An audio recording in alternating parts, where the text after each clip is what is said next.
Hello, am I audible? Yes, Hello, sir. Yes, sir. You are audible. is the video also audible? Am I visible? Yes, sir. You are visible. Okay, got it. Thank you. Yes, good evening, Dr. Muthusuddin. I hope I am audible, and I have disabled the waiting room, and also the meeting is now live in YouTube. And I am very sorry for the delay in starting. Dr. Muthusuddin, now you are co-host, and I think sir has left. Students, please wait.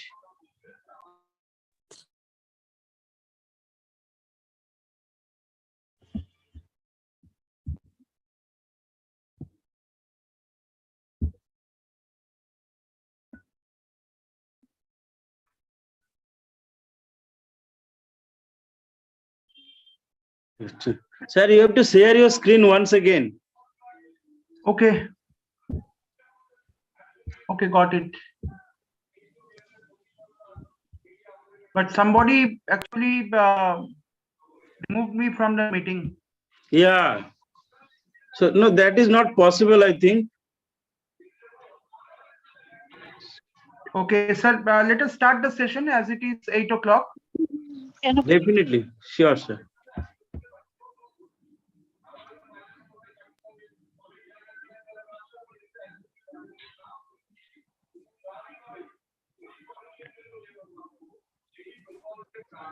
Here, Indranil Muthusuddin, I am the Associate Professor from the Department of Management Studies, JIS University, Kolkata.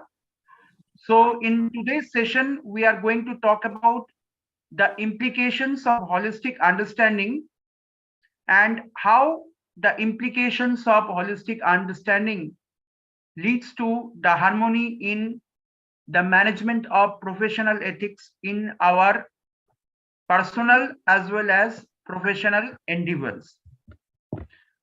So going to the topic in details, in today's session, we are going to talk about what are holistic technologies, what kind of management models and production systems, and we will try to discuss some case studies or applications where holistic technologies, management models and production systems, you told me to you will join at 8, that's why. Anyway, you start. Swadesh sir, actually, he told me that's why. The session has started already. No, why it will be started? Because already students have been informed that it will be started at 8 as per the desire of Professor Muthusuddin. It is started on 8 itself. It is started on 8 itself. Now it's 8:01. Okay, that's okay. That's why I'm telling 8:01. Just 1 minute. Yeah, Indranil sir, please continue. Okay. So the thing is that we try to learn certain case studies. Through these case studies, we are going to learn how holistic technologies, management models, and production systems, they help organizations, they help the corporate to develop this kind of holistic practices in their business endeavors.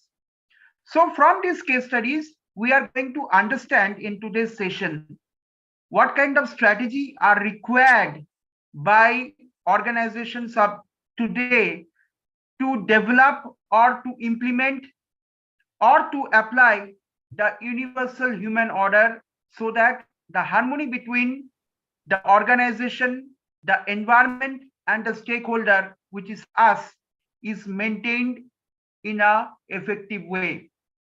So this we would understand how this happens at the individual level, how it happens at the social level, and we are also going to understand how it could be translated ecologically or environmentally, and what would be the role of you students as future engineers, technologists, and budding management professionals. So we are also going to have an understanding that at the level of the society, how this kind of an association, how this kind of an integration could be mutually enriching us as a developing nation, and how it could enrich institute at the institutional level, and how it could enrich today's organizations which you would be leading in times to come.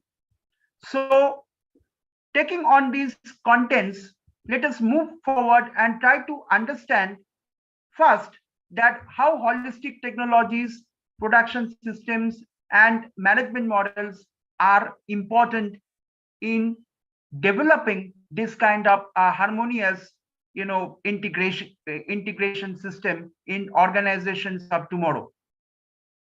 So what I would like to first state is that it is the ability and the criteria to develop a holistic model or a holistic system through which we can develop a harmonious integration at various levels of the organization, which would lead to the appreciation of the human value and the human goal. So there are certain approaches which I would like to point today before I move on to the case studies. First one is renewability and go green approaches. Today you must be aware that in today's world, the resources, particularly the natural resources which we are utilizing, starting from energy to the raw material, to any kind of thing which we are using as a raw material for our business purpose, they are limited. We do not have infinite number of resources at our state. So it is our duty, it is our need to ensure that we use renewable energy, we use go green approaches, and we protect the environment and we protect the natural resources so that the sustainability is maintained on the long run. You must have seen that in today's scenario, many organizations, they actually pollute the environment, they give emissions which destroy the natural balance, and as a result, the natural elements like the river, air, the plants, and the overall animal kingdom, they get endangered by this kind of harmful and obnoxious activities by the industrialist. So now it has become very, very important for us to understand that what kind of holistic approach we can bring in today's industrialization activities, in today's operational activities, and what kind of management models we can develop in today's organization so that we can preserve this kind of natural balance. Now, I would rather like to go back on the first topic, then I would explain the other points. Now, if we look at a company like ITC, which I believe you are all aware of, this company is famous for the utilization of renewability of resources. This company has championed, and I would like to first bring in the case of ITC as a real life example. Now, ITC in its audit report had presented that it is a carbon positive company. It replenishes, all kinds of go green approaches. It contributes to the go green approach of the nature. It is a water positive company. That means even if the company is utilizing a minimum level of water resources, it ensures that it complements by giving back the natural resources, water supplies, which would make the company water positive. That means it is replenishing to the natural resources of water. And another aspect of the company which I find to be very positive is the manner in which it is taking the initiative in terms of solid waste and recycling management. See, you must, dear students, you must be utilizing the classmate notebooks. Please understand that ITC is one company which is not only manufacturing a paper, but it is also emphasizing equally on recycled paper, and that recycled paper are used for making your notebooks. So in that way, the waste which is generated, the paper waste which is generated from your household, it is recycled, and that recycled paper is utilized again to manufacture your notebooks which you use in your class. So in that way, ITC is actually protecting the environment. It is cutting down the expenses on destroying a plant or destroying a tree for manufacturing paper. So ITC is the only company in the world which is in comparable dimensions to be carbon, water, and solid waste recycling positive. So if you look at ITC as an organization, as an industrial organization, this company is also a 90% power conservation. The focus had been conserving power to 90%, and you can see from this diagram that it focuses on generating power by utilizing solar energy. So this is our renewable sources, and this is a classical example of renewability. Now, another aspect of ITC's competitive advantage is the way it has digitalized. So the more you digitalize, the more you would be utilizing the natural resources in a less amount. You would not destroy the plant. You would not destroy the natural environment. So if you look at ITC as an organization, the pillars of its competitive advantage had been strictly digitalization, how it has computerized its various aspects of operations. Now, if I'm talking about employee engagement, there also the company has digitalized its operations. So it has cut down the cost of the company on making expenses on notebooks and registers. If we look at inside platform, anybody can communicate with any person at any point of the world who belongs to ITC through its internet. So the communication has improved. If I'm talking about the company's supply chain and manufacturing, the company can catch hold of any vendor, supplier, distributor with its digital technology. And if you look at the customer connect or interacting with the consumer, so it has developed a system and sophisticated information system through which it can readily interact with digital technologies. And the hallmark of ITC's success had been the way it has championed a state-of-the-art digital technologies, infrastructure, and security. So let me again go back to the point which I was discussing, renewability of the Go Green approaches. So I would like to explain this point with a beautiful video. So let me share the video with you.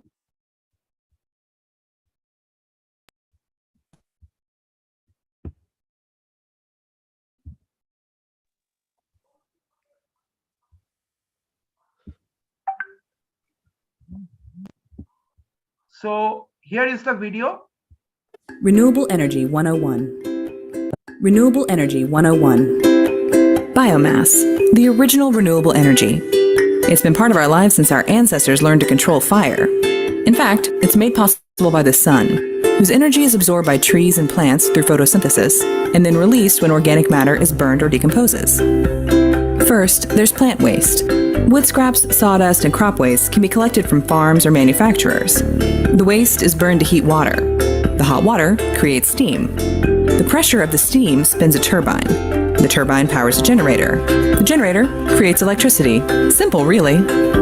Next up, animal waste, also known as the problem of cow poop. The solution? Waste from farm animals can be collected in a large tank called a digester, filled with bacteria that eats the waste and converts it to methane gas. The methane is captured and burned to heat water and create steam.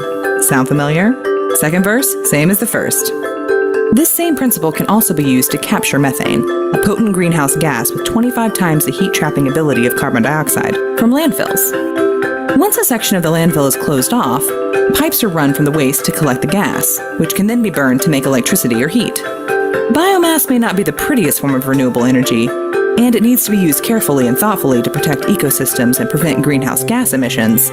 But it can be a smart way to make use of waste. Power to the poop. So this is one short idea which talks about how we can use renewable energy and how it can improve the wastage of resources in an organization.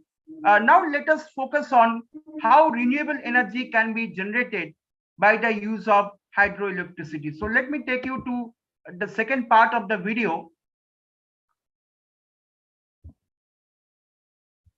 Renewable Energy 101. Okay, let me share the screen once again.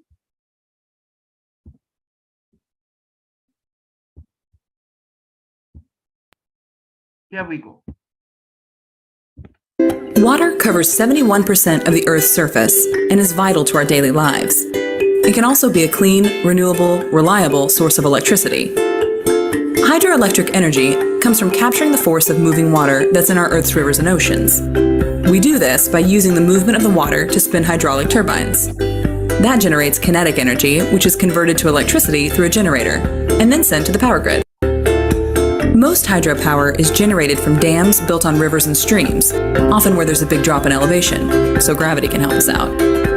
Dams block the water's natural flow and force it through a large pipe with the turbine and generator before releasing it back into the stream on the other side of the dam. Today, we know that dams, most of which were built before the 1960s here in the US, can disrupt river ecosystems. There haven't been many new hydro plants built in the US in a few decades, but some existing dams are beginning to be tapped for their electricity generating potential, and existing hydro facilities are being upgraded to be less harmful to plants, fish, and wildlife. This helps us get the electricity we need while protecting the natural environment around us. Now that's a win-win. So by now you must have also understood how we can use hydro energy as a renewable source of resources for today's organization. Now moving back to the slide once again, which we were discussing. Let me again share the slide.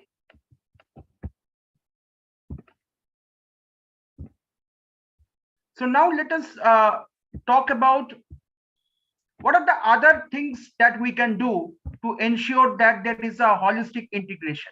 One is we can preserve the natural balance between the resources what we are utilizing from the nature, and we can also protect the local resources and expertise. Now, if we look at Jharkhand or Orissa, this is the area of India which is rich in mineral resources. You go to other parts of India, you would not find the variety of mineral resources which you have in Jharkhand or which you have in parts of Bihar and parts of Orissa. So if you are having an industrial unit in these areas, obviously you would be procuring the raw material as resources, but it is also your duty to protect and conserve the over exploitation of these natural resources before it gets destroyed or there is a total disruption of the ecological harmony.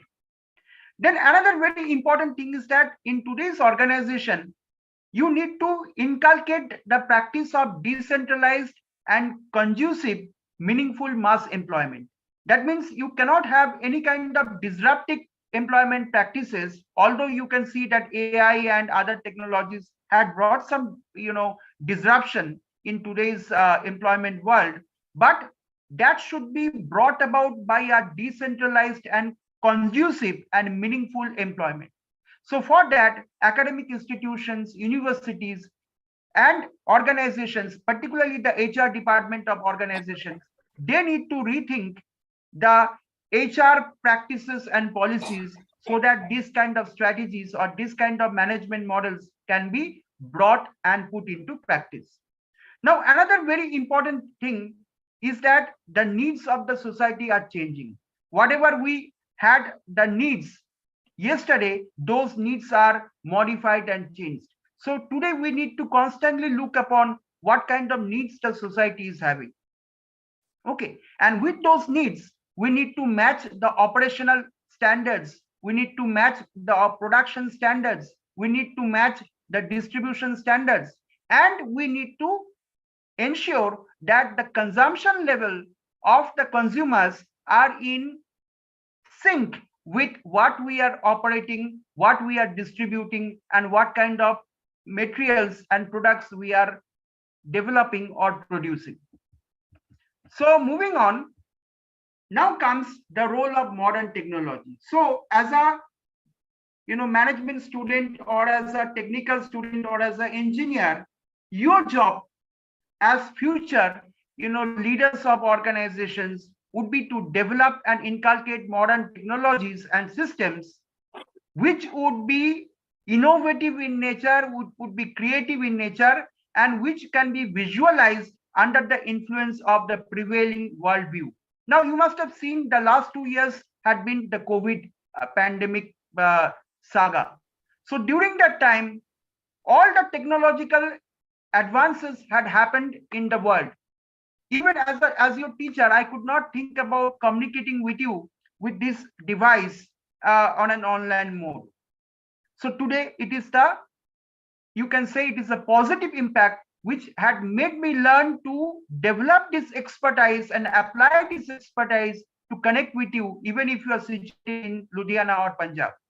So in that way, we have to utilize these modern technologies to solve the problems of the society, to solve the problems of the mankind, to solve the future challenges that today's human beings are facing as in the society. So it is the role of the organizations to fulfill and solve these problems.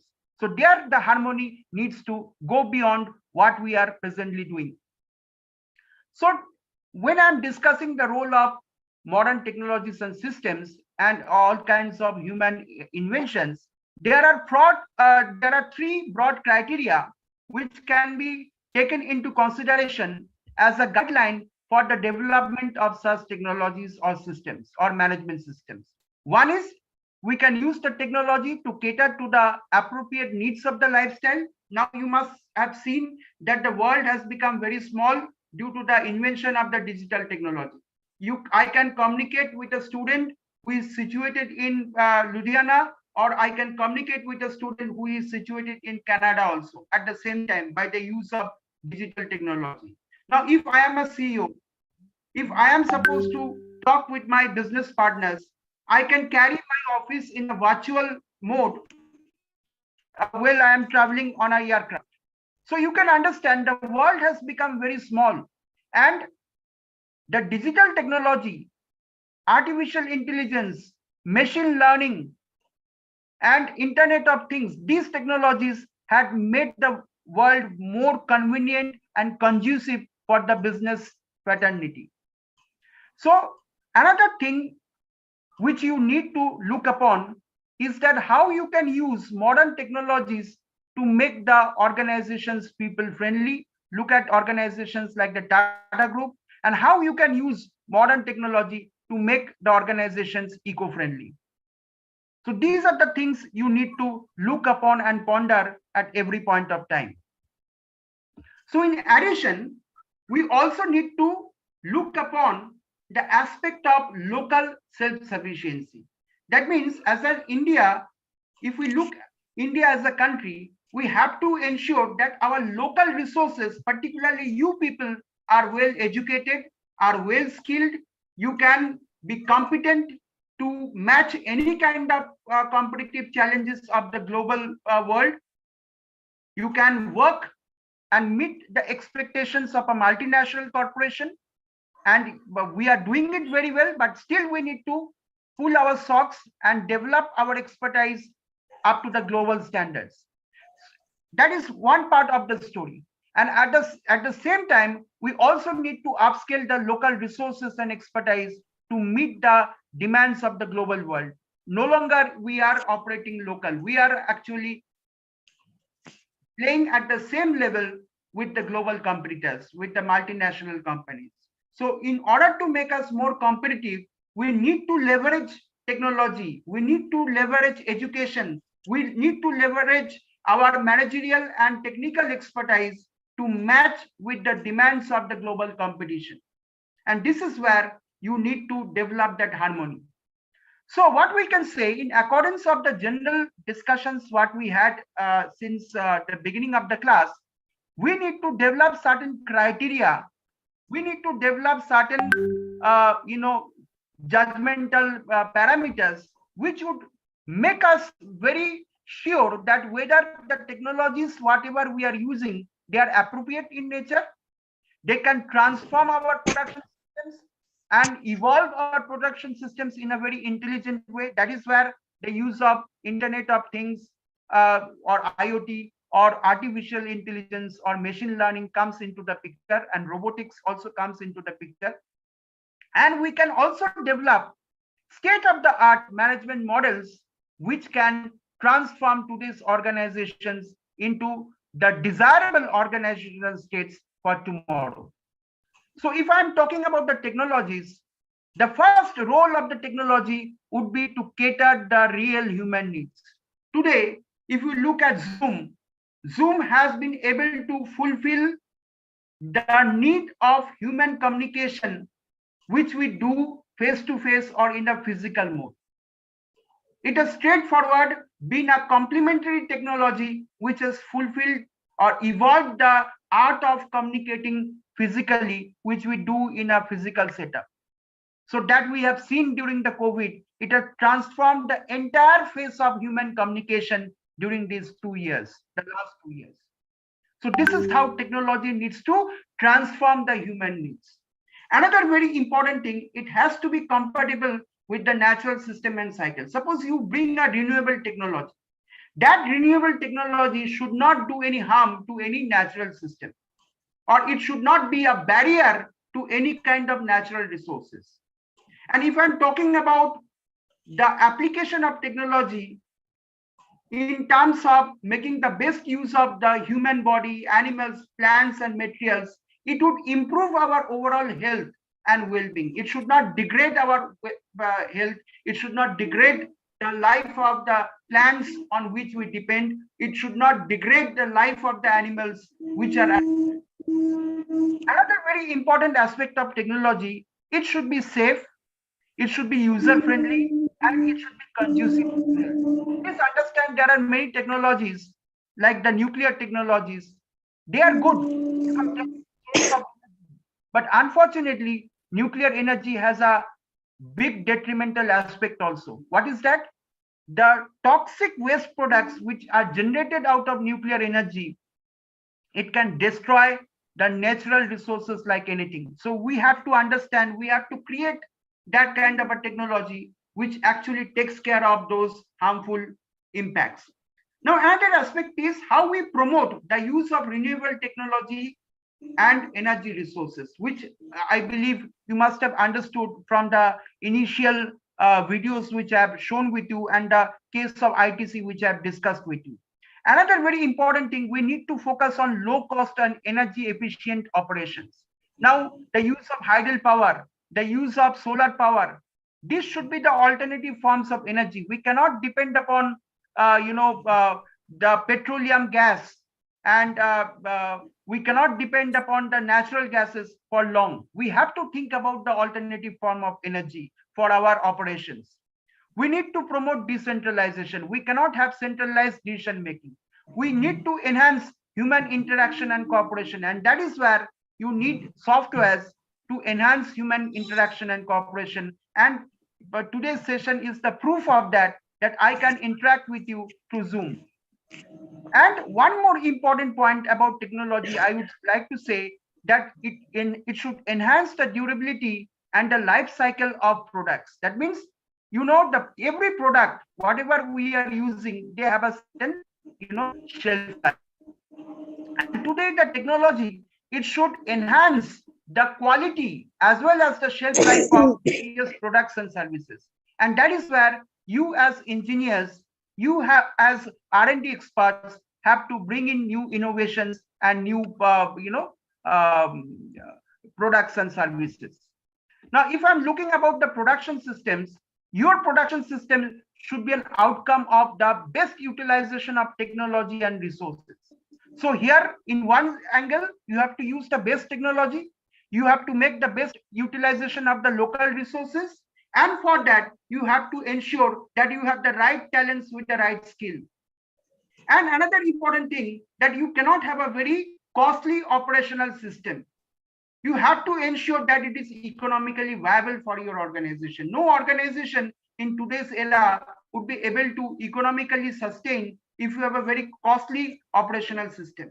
So the sustainability would be disrupted if you have a very costly operational system. So from the economics point of view, you have to think about a production system which is technologically advanced and at the same time it is economically viable for your organization.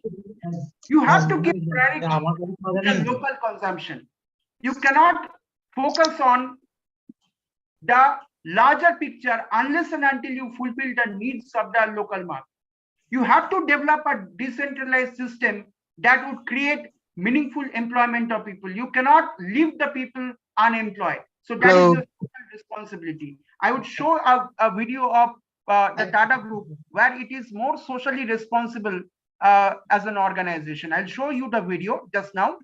And you have to facilitate a production of masses and not mass produced in a centralized mode. That means if you look at the scientific management era, people used to produce mass produced products and services, and people were tortured like anything. Now we can focus on an era where we can facilitate production by the masses, and technology can be an enabler for that.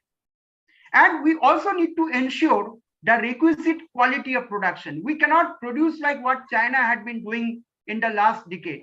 We cannot dump any kind of product on a developing nation, what China had been doing. We need to focus on quality products. We need to focus on eco-friendly products. We need to focus on sustainable products that are good for the mankind, that are good for the society. Okay. And in that perspective, we need to also develop a safe and conducive, health of the human being. Today, you must have seen that even if you look at the vegetable production, a lot of the farmers, they are using harmful pesticides, harmful fertilizers, and although the yield is very good, but ultimately it is bad for the human health. So we need to look at those angles also. You cannot use obnoxious chemicals, harmful chemicals, which may put the human life in danger. And last and not least, you have to promote your individual creativity, and this creativity would make the world a better place to live at. Now, if I'm talking about the management model, management models would be helped to ensure that the organization would be working as a team, working as a well-knit family. If you do not have the proper management, the organization would fall apart. So whatever HR perspective or human resource perspective you would be having in your organization, or the administrative mechanism you would be having in your organization, that has to be cooperative, that has to motivate the employees. Your employees cannot work with creative models unless and until they are motivated, unless and until they participate into the organizational activity. So you have to understand that whatever is the human labor, that has to be valued by your management. You cannot ignore the value of human labor. That would be the greatest asset for any organization. Considering the human labor as the greatest asset, they would be motivated and they would be giving their best for the organization. In this perspective, you have to create a system where you can integrate the human competencies in a complementary manner. Now, many of you must have seen a cricket match. So in a cricket match, all of the players are not good batsmen like Virat Kohli. All the players are not good bowlers like Jasprit Bumrah, or all of the players are not good fielders like Jadeja. So each player in a team should complement the other player with their competences, and that is where today's organizations are meant for. That is where management models are meant for. Each should complement each other with their expertise, knowledge, experience, and competence. And if I'm talking about the employer-employee relationship, that is the most important thing for the success of today's organization. If the employer-employee relationship is very good, automatically that would be reflected in customer satisfaction, and that would also contribute to profit maximization. Okay, now we focus on certain case studies and models. And if we look at the biomass-based energy technologies, I will take the example of Starbucks as an example. So let me take you to Starbucks, and you'll be able to understand that how this organization had focused on biomass-based technologies for ensuring, sustainability of this organization. Students, please don't make noise. Please mute yourself. Some of the Please sound don't is make coming. noise. It is very disturbing, beta. Right. Okay, we'll continue.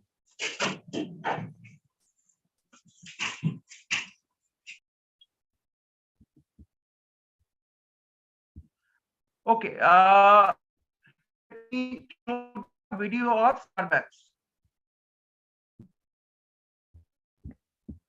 There is a slight delay. Okay, here we go.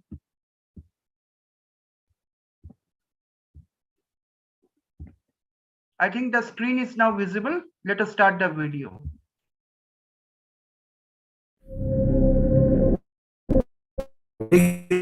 Think that we and the planet are invincible. Put our world at risk. We humans also have the power to learn and make a difference. Conservation International believes that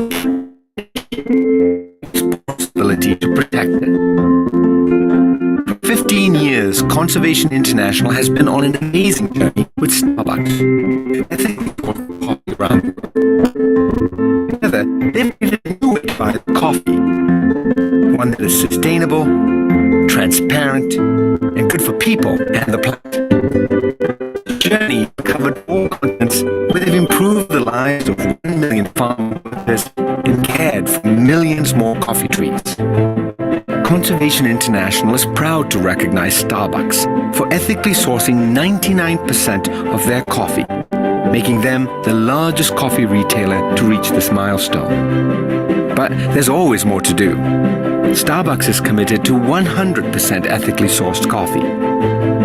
It is that constant pursuit of this last 1% that helps make the world a better place.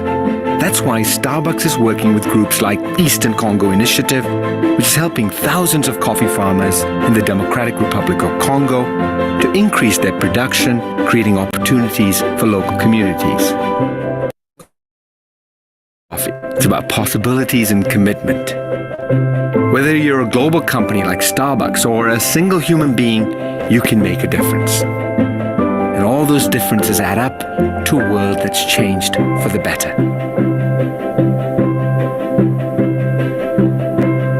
So, dear students, you must have seen that this case study is a foolproof example how Starbucks is using,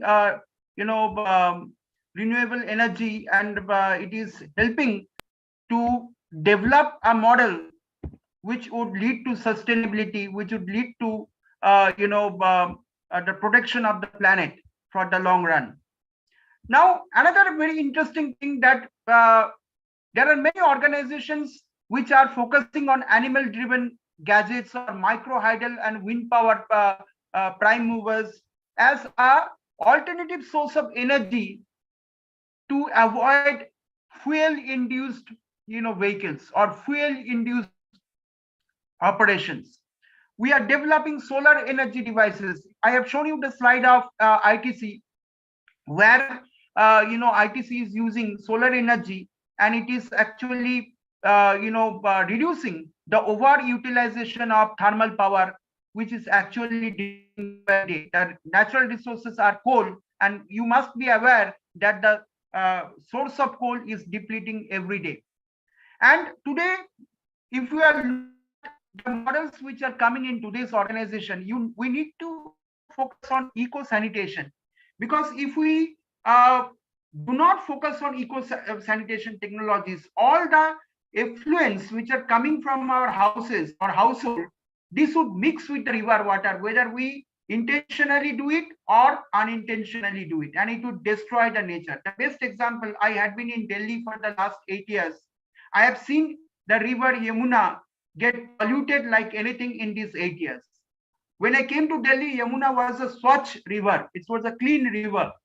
But as the city grew, as Ghaziabad, NCR, Faridabad, Delhi all grew together, the pollution of Yamuna river could not be stopped. One of the main reasons is that we could not develop eco-sanitation technology which could prevent the mixing of sanitation water in percolating into the water of Yamuna. The same problem is happening in Ganga river in cities like Allahabad and Kanpur. So we need to quickly think about this kind of technologies to protect great rivers like Yamuna and Ganga. And while building, buildings and houses, we also need to focus upon green building materials and techniques. Today, we have to think about the alternative of the conventional brick.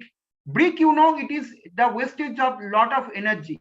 So we need to develop techniques and technologies which would protect, utilize overexploitation of the natural resources. Another interesting thing is watershed management. And I believe there is no other way I can explain this thing with you.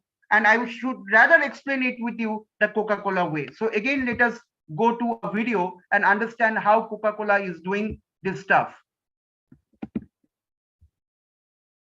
So let me share the video of Coca-Cola.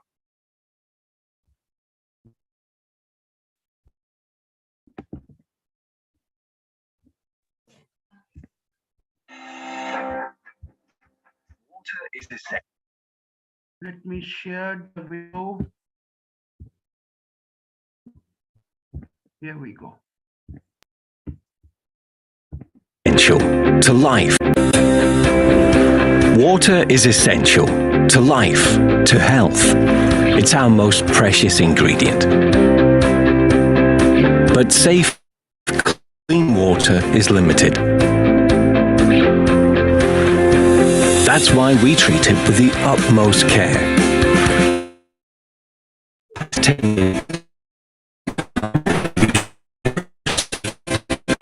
Clean our wastewater. Ensure we protect local water sources. Be better balanced by replenishing more water than we use. Improve people's lives with access to safe, clean drinking water. But the world now faces urgent challenges. More people will need more water, while some places don't get enough. Others get too much. For many, safe drinking water isn't guaranteed. And the climate crisis is making this worse. Which is why we're evolving our global water strategy to use the size and scale of our business and work in partnerships with others to make a greater difference where it matters most. Reducing and reusing water in our operations, helping to restore watersheds, the home of our water sources, supporting of the farmers who grow our ingredients, creating access to safe, clean water and sanitation, while adapting to the impacts of climate change, so that everyone, everywhere has it when they need it. There is more to come. Join our journey to help refresh the world and make a difference.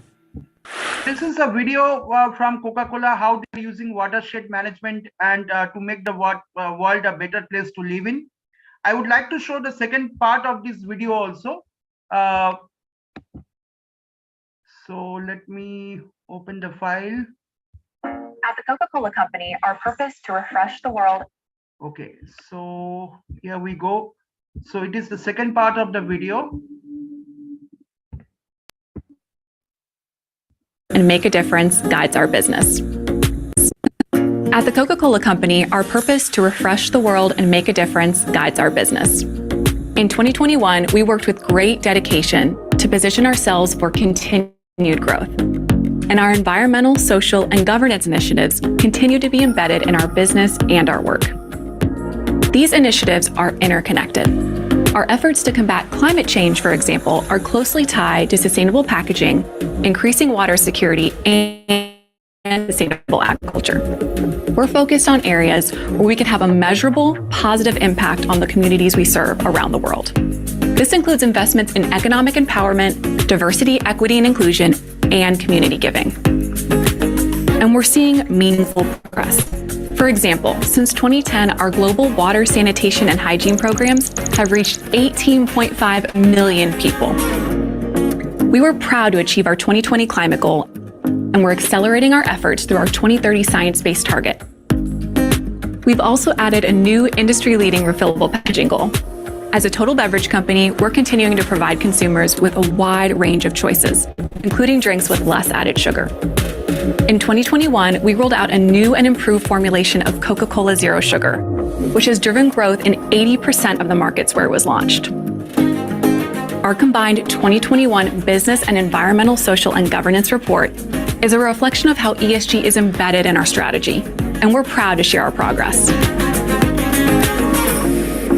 it's not only the, At the Coca-Cola Company, make a difference, guys, our business. it is not only the watershed management. So you can see what kind of holistic approach Coca-Cola is having to ensure the sustainability of the natural resources and protection of the natural resources. Now, going back to the slide, today's organizations, particularly the bio organizations, organizations which are looking after genetics, yield of crops and seeds, they need to look upon the eco-friendly agriculture. They cannot have a crop yield which is actually a devastating impact on the ecological balance of the nature.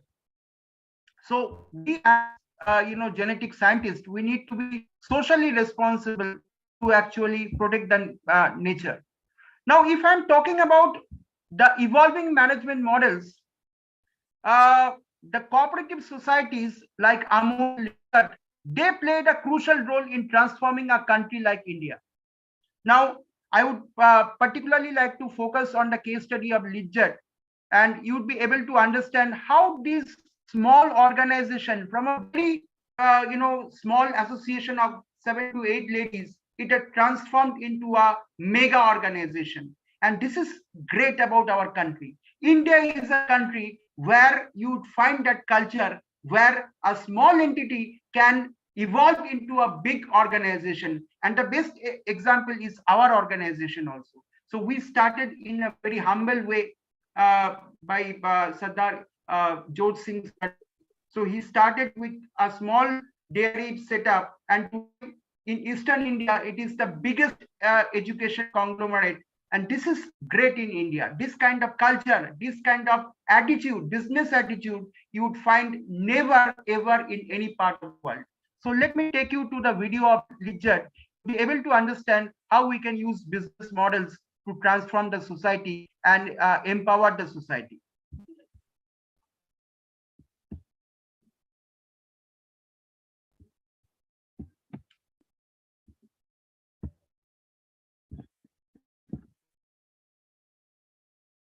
Sorry, there is a technical glitch. One second. Today's case study is one of the most.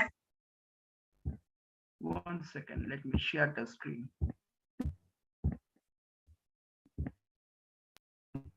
Here we go. Incredible case studies that I have ever presented on this channel. This is a story of 7 ordinary women who had no background in business, no significant educational qualification, and with just 80 rupees in capital, they were able to build a business empire worth 1600 crores, which is spread across 69 branches and employs more than 42,000 people. This homegrown brand that I'm talking about is none other than Shri Mahila Griha Udyog Lijjat Papad. Now, what's more fascinating about this company is not the growth of the company, but the fact that the business philosophies of this homegrown company somehow seems to have very close resemblance to extraordinary companies like Starbucks and Apple also. The question is, what is so special about this Papad company, and how has it lasted for more than 62 years? And how did these 7 women manage to build a business empire out of just 80 rupees in capital? The answer to this question lies in the incredible history of the Lijjat Papad. This is a story that dates back to the late 1950s India, when India was a fairly underdeveloped country. And back then, let alone education, even literacy was considered to be a luxury. And even in terms of literacy, during those times, women's literacy was not even considered important, because of which only 8% of women in India could actually read and write, while 92% of women in India were illiterates. On top of that, women were not even allowed to go out and work, and the earning capacity of their families was not enough to afford a decent standard of living.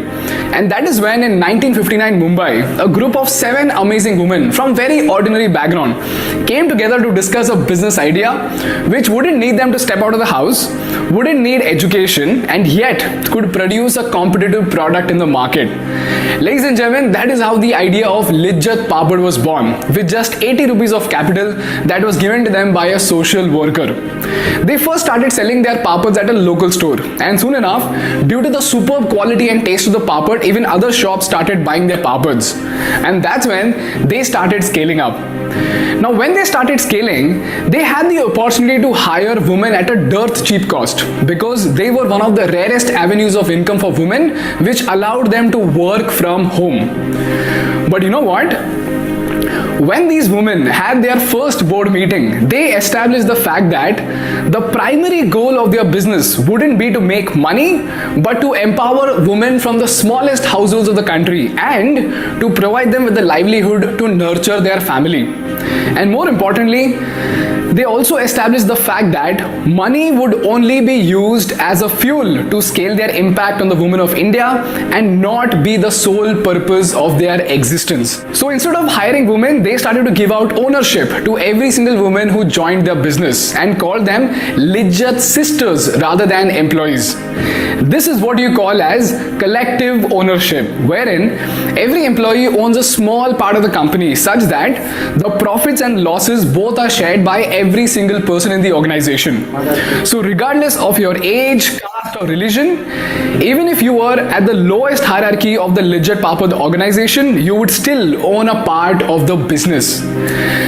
Now, most of us might think that this is just another business move, but I got to tell you guys that this attribute of collective ownership is one of the foundational principles that makes Starbucks an extraordinary company. Because you know what? Just like the sisters of Lijjat Papad own a small part of the company regardless of their position in the organization, every employee at Starbucks is considered as a partner in the business rather than an employee. Everyone, starting from the baristas who serve coffee to the customers all the way up to the senior management officers, each one of them are offered stock options of the company. So this way, just like the Lijjat sisters, every employee in Starbucks could be a small owner of the company. And this move develops a deep sense of ownership which cultivates a culture of greatness, wherein every employee is motivated to go out of the way and to contribute diligently towards the growth of the organization. But the only difference between both these companies is that while Starbucks ideated this with MBA masterminds and with $1 million capital backing, the 7 sisters of Lijjat did it way before Starbucks in 1959 without even knowing what is an MBA degree. Such was the business acumen of these incredible women. The second phase of Lijjat was all about building a robust supply chain that would be cost effective, would ensure quality production, and would fit the lifestyle of the women who work for the company. So instead of having huge office spaces, they used the houses of the sisters as their small centers of papad making. And this is what the supply chain looked like. The flour would first arrive from the mills to the respective central location wherein the dough is made, and after the dough is made, the sisters would be bought by a bus facility provided by the company. Over here, they would collect the doughs and then go home, make papads, dry them on the veranda, and then deliver the papads the next day. And lastly, after the delivery of the papads, they would collect their money and the dough for the next cycle. This would be followed by surprise visits by the supervisors to check the quality of oil they use, the hygiene check of the house, and most importantly, the process of making papads. Now the sisters are also given aluminium papad makers to ensure that the papad is produced in a standardized manner.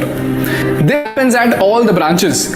If one of these branches does very well, the profits are distributed among the sisters, and if not, the losses are borne by the branch members together. And after all of this comes the most challenging part of all, and that is sticking to the vision and mission statement of the company. Now people, for most of us, mission and vision statements are just stupid formalities and they have no real significance for us. Why? Because in the corporate, everybody knows that mission, vision and values are just fancy words written on the wall, and at the end of the day, if your boss wants to kick your ass, he's going to do it anyways. At the same time, in case of colleges also, even your principal wouldn't remember the mission and vision statement of your college, and if he did, it would only be because he mugged it up because some committee was visiting to give your college some stupid certification or some accreditation. And this is the reason why most of us do not understand the importance of mission and vision statements. But here's the thing, guys. Mission and vision statements form the very foundations of every single organization, and when designed and followed the right way, it can help the organization sustain for a century. And at the same time, if not done right, they can even bring down $1 million business. A classic example of the same is Apple. Now people, when Steve Jobs got fired from Apple in 1984, Apple was $1 million company. Until he was there at the company stuck to its values and it was a formidable player in the industry. But after he left, they started to derail from their values, and within just 10 years, they were almost about to go bankrupt. That's when Steve Jobs got called back to Apple to fix things and get the company back on track. And you know what? After he took over the company, the first question he asked to every single engineer, every single designer and every single manager was, what does Apple stand for? And what are the values that we believe in as a company? Because the biggest mistake that Apple made was that while he was not around, they started to lose their identity and started to deviate from their values, because of which they started making products with no sense of purpose. Eventually, the brand lost its unique identity and customer loyalty just faded away. So Steve Baba comes back, asks this question, and within some time, the entire team is absolutely clear as to what exactly they were supposed to do. And this is what got them the Think Different campaign that told the world what Apple truly stood for, and that is Think Different. And within just 2 years, the same company with the same engineers and the exact same resources then went on to create history to become a legendary company that made products that changed the world forever. And again, as soon as Steve Baba left, we all know what's happening with Apple. So you can understand from this video that Okay. Yes. Business models, you need to focus on today's business models. And coming back to the slide,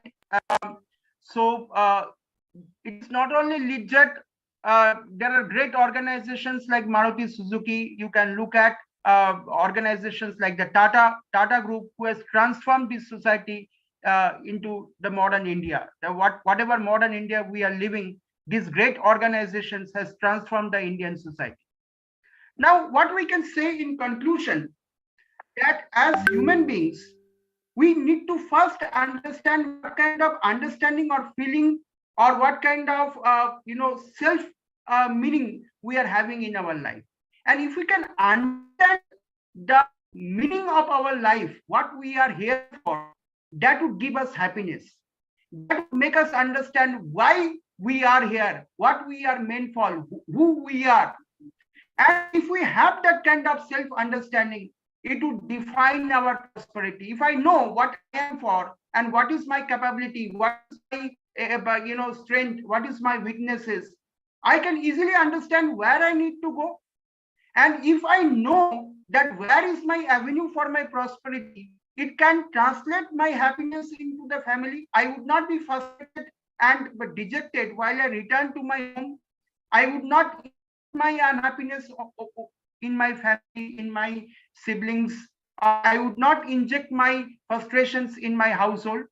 So if I, as a student, you develop that kind of a self-understanding, it would not only contribute to your own prosperity, but it can also translate that kind of a motivation in every family member in your household.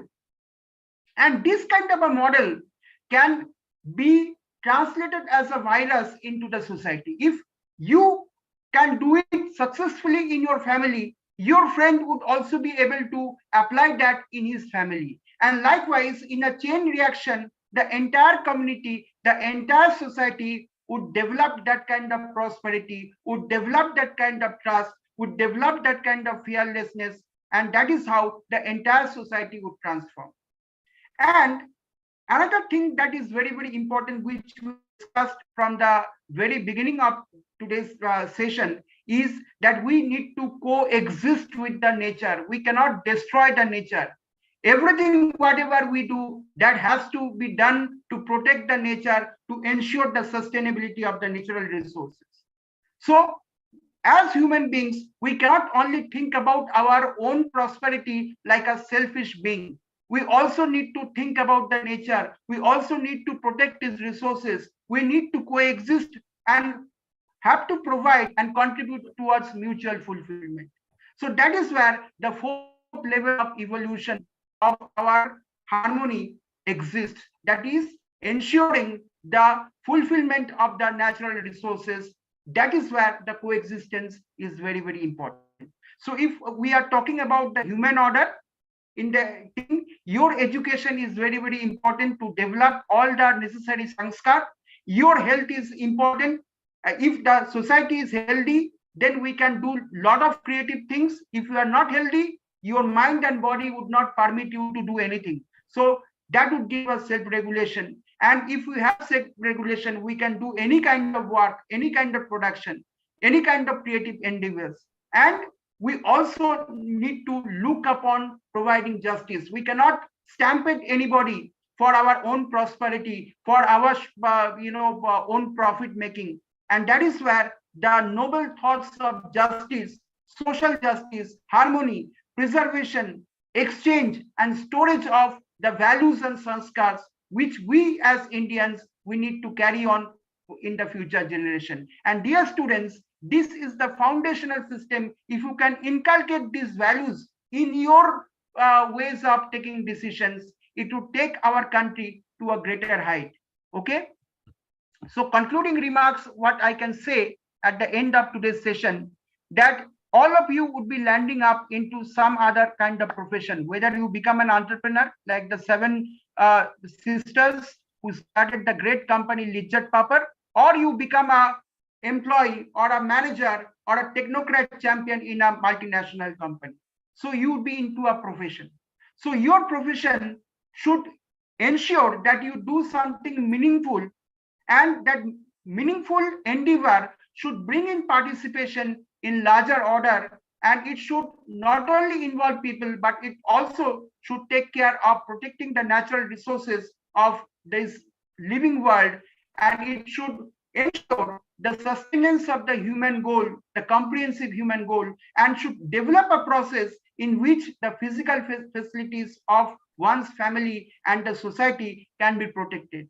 So in this perspective, all of you need to develop an ethical competence. You not only need to focus on education, you not only need to focus on your technical expertise, but also you need to develop an ethical competence as a professional, which would lead to the translation of professional ethics in your personal and professional endeavors. Please focus on inclusive practices. If you cannot develop the grassroots inclusive practices, then you cannot ignore the concern for the nature, the concern for human beings, the concern for the Mother Earth.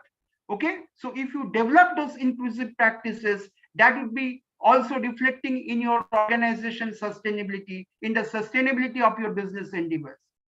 So please understand, dear students, the last and the most important point I would like to make: if you enhance your unethical practices to earn more profits or adopt shortcut techniques which are unethical in various professions, the results would be seen tomorrow.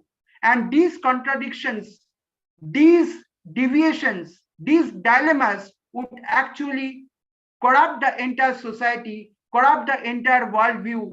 And as a result, for profit maximization, you'll create and develop a society which would adopt corrupt practices and would have no moral principles at the end of the day. So do you like to have that kind of a world for your future generation? Would you leave the world in a very unethical way for the future generation to land up? No, my dear students. This can be only resolved by you You are the flag bearers of ethical harmony, and you have to carry it to the next generation. So with these remarks, I come to the end of today's session. If you have any questions, you can ask me. So I have shared the link of a test with your HODs. Okay. So please, respond to this test also, and please fill the attendance sheet which I have also shared with your HODs. Okay. So attendance is very, very important. So whoever has attended this session, you need to ensure that you fill the attendance sheet, and as well as you need to also ensure that you give the test which is given in the Google form. So please ensure that you also fill up the test link which I have already shared with your respected HODs. Okay. Hello, Professor. Hello. Have you have given the attendance link? I think it has been given to the university. You can just now in a chat box today. Now at present, the attendance will be given to them, and they will give their attendance. At the same time, a test. Whether you are giving the test link today now. Yes, yes, I have already given. Actually, many of the students have given the attendance also. Okay. I can see 38 students have given the attendance. Oh, very good. Now I'm telling about the test. Whether you are taking test today or another day will take. Yes, yes, I had already shared with the HODs. I would also share in the chat box also. They can give the test right now. The access will stay up to next day. Okay. They will. Okay.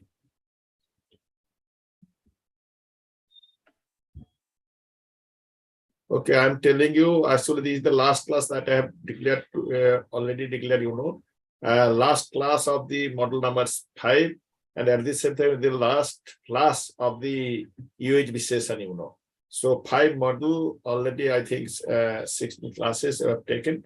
So already, you have given the, previously you have appeared in 4 tests, and this is the last test that is being taken by Professor Musudi. So you will answer the test, and after that, the 5 tests have been already being taken, and so the already I told you that the out of 5 tests there is the 50 marks. Total marks of 50. You'll have to secure at least 25 marks. Okay. So that is why if now attendance, if someone has written, yes, one thing I'm telling you, is there any question? That is the main thing, Professor Musudi has explained so many things with some examples, and mentioning some case study, give some examples. I think it has been too much easy to understand. That is why mainly I understood that the professional ethics, which is too much attached with our UHB, universal human ethics. So professional ethics, there is a, I think somewhat is a contradiction plays in our mind that the professional ethics is whether it is attached to their personal individual ethics or no. So we cannot isolate it. Individual ethics is associated with your professional ethics. When you are in the group or in your profession, so you will have to maintain this professional ethics.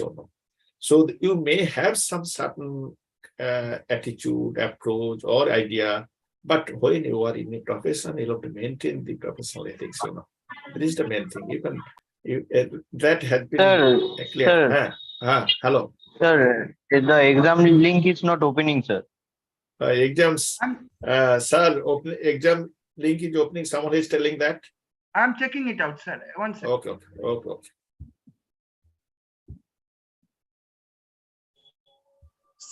Sir, the exam link is showing that. Hello. Just a second, I'm checking it out. Checking that, okay. Let's wait.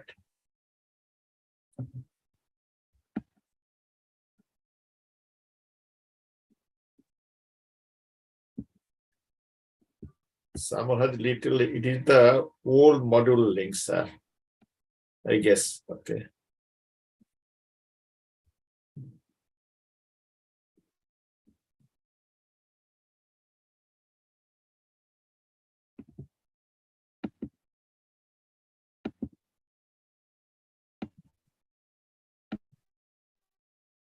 I think there is some technical issue.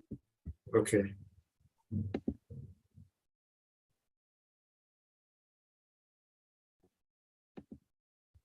Sir, there is a technical issue which needs to be, sorted out. Okay. Then I think it will be better to give it later on. Yes, sir. That's why I told you that you have we actually generally we had some feedback session.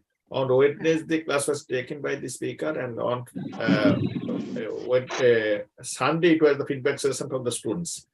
So anyway, because Sunday just before the day of their examination, because on Sunday from Monday their examination will be started. That is why I want to finish our test and the UG section before 1 or 2 days. That is why I'm telling the sir has already prepared the test.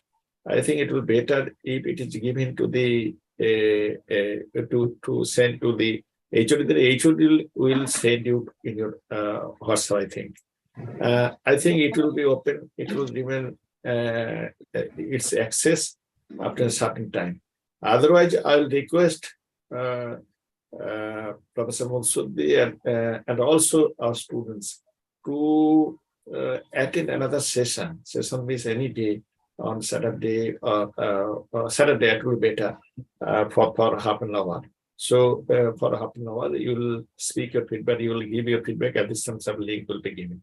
I think sir has given a link, you see whether it's working or not. Okay. Hello, you see? Lord, can you see that whether the link is working? Hello, anyone? Just give a feedback. Yes, sir. Yes, sir. It is working now. It is working. Is it working? Working? Okay. Yes, sir, it is working. Okay. I see. Yes, he is telling that it is working. So there is no problem.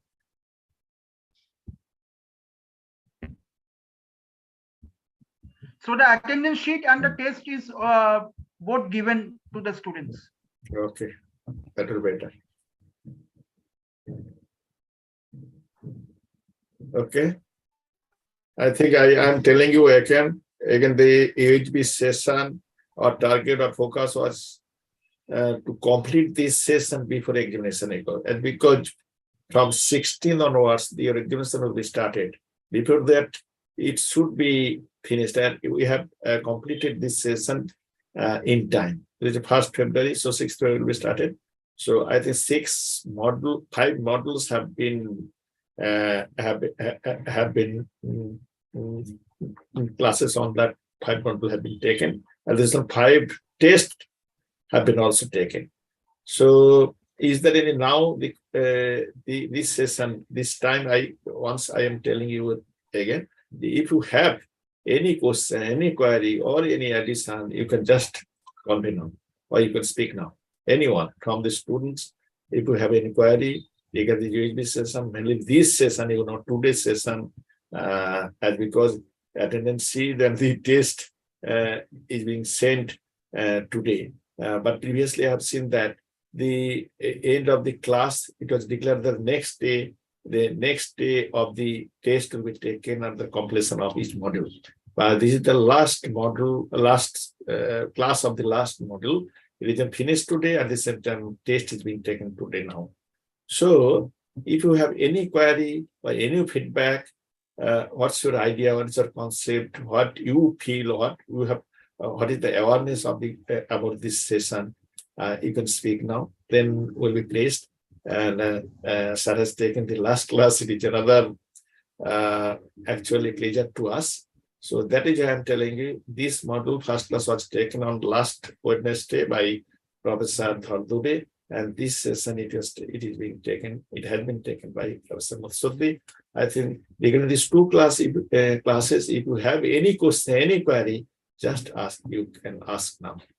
Otherwise, will be in this session. At this session, everything will be completed. So if you feel any doubt or any inquiry, you can ask now. Anyone? Okay.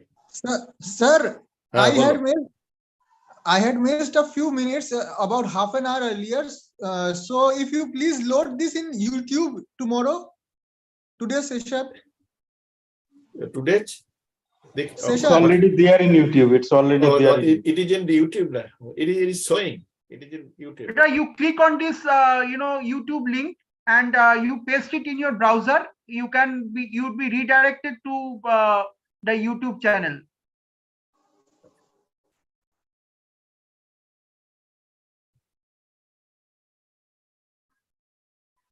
Okay, In any case, I will copy the streaming link. Sir, can you please send the links of attendance and paste in the YouTube channel? Yeah, this is the YouTube channel. Okay. No, sir. What they are asking, we have to post this test link and attendance link in the YouTube channel also. Many of the people are watching over there. Okay.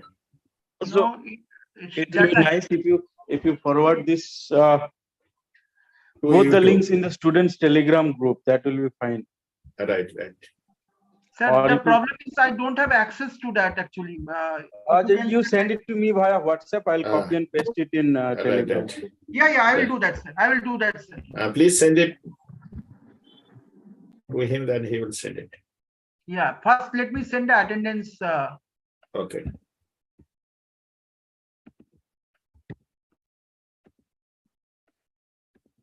Let me send it to sir.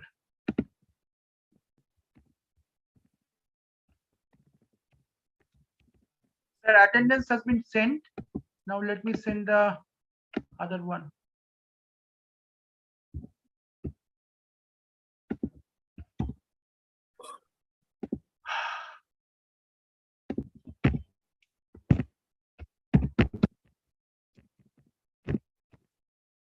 Sir, I have sent it. Okay.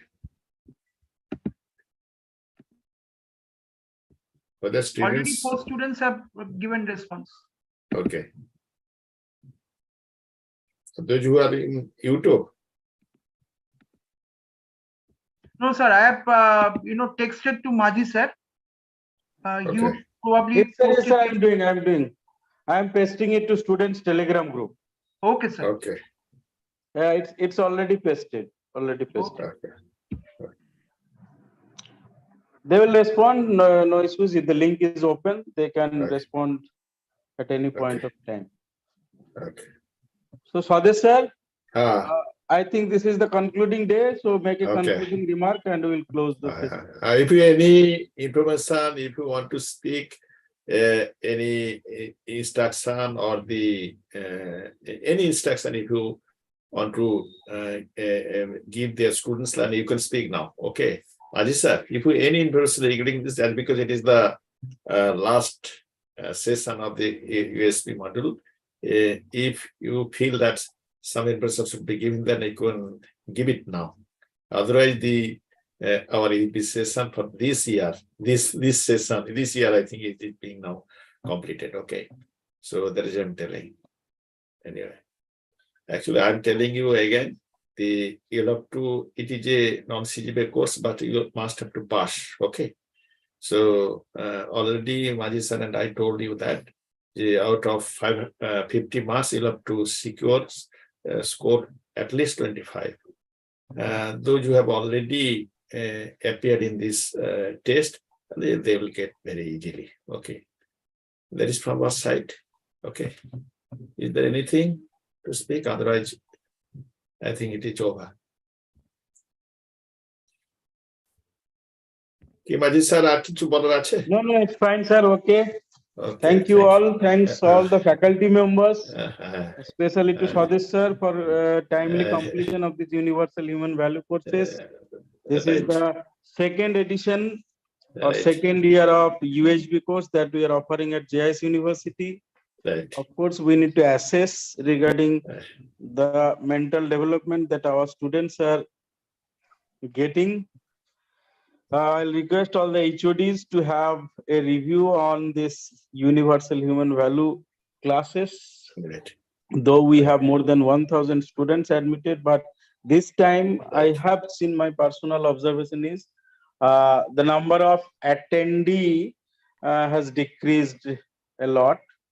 So these things needs to be channelized in the next year, or if we can deliver the content through HODs in the form of offline mode, that also we can think of, so that a better impact of this universal human value courses is obtained across all the students, across all disciplines of JIS University.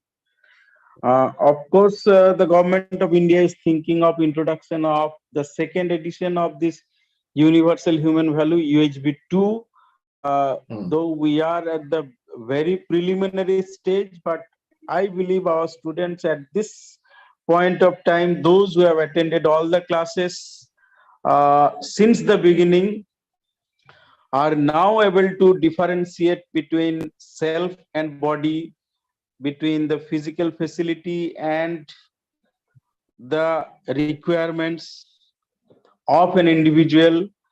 They can make differences between the four orders of life, and they can find a new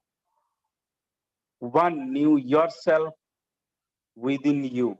That is my strong belief, and hope the students will also agree that they can see their life through a new angle, through a new eye. That is the utility of our course, and our course will be successful if the students are benefited, and we can see a changes in the behavioral pattern of our students. That's it. With this, I'll conclude, and I'll request all the students to get in touch with Swadesh sir, get in touch with the faculty members, those who have taken several classes of this UHP courses. And I'll also request all the students, please don't forget whatever is being taught, because we tried to deliver the content based on your own life. So do experiment with yourself, keeping you in that situation. Are you taking the right decision or not? Get in touch with the faculty members. You are free to get all the study materials in our YouTube channels, as well as the YouTube channels of, I think it's available in AICTE. If you are really interested, we can share all the contents to you. Do discuss these things with your friends, with your family members, with your classmates, with your seniors and juniors. Thank you. All the best. Okay. Okay. Okay. Good night. Good night. Thank you. Okay. Thank you, sir. Thank you, Professor. Thank you, Dean sir. Thank you, Swadesh sir. Okay. Thank you. Thank you.